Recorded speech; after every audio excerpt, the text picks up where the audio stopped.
Hello friends, welcome back to the new tutorial. Today we are going to learn about the Angular change detection, explain and optimization tips. Those who haven't subscribed my channel yet, please do subscribe my channel, and if you like the video, please do like, share and comment on my video. Let's get started. How Angular change detection works. Change detection cycle. Angular runs a change detection cycle whenever an event is triggered, whether it's to be a click, input, etc. A timer fires, like set timeout, set interval. An HTTP request is received. A manual trigger using change detection ref. Okay, so you can do the manual chain detection using the manually chain like markup or chain detection. You can use that one. During this cycle, Angular checks every component's data bound properties. Every compares them with the previous values. If change is detected, Angular updates the DOM accordingly. Right. Zone.js integration. Angular uses Zone.js to patch asynchronous APIs and know when to run the change detection. Every async event like HTTP timers triggers change detection automatically by default.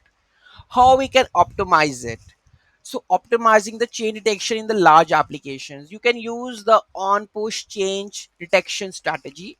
Default strategy is default, which checks everything. On push only checks when at the an input reference changes. Manually triggering using a change detection, you can use manually trigger that change detection. Example, like here you can see that we have a change detection with on push. So use on push when your component relies on any input and the pure functions. You use immutable data. Detach chain detection with chain detection ref. So when you can detach also. So this is the method like cdrf detach stops checking this component. Okay, this dot detect changes now manually update when needed. Okay, so detect the changes, right? You can use the track by in for ng for loop. So here we can see that track by, right? So it will not going to get all the only the respective changes. It will track and update the DOM accordingly. Okay, next we have the avoid mutations. So this won't work well with the on push like this. So instead you will use that one, right? Throttle expensive DOM events.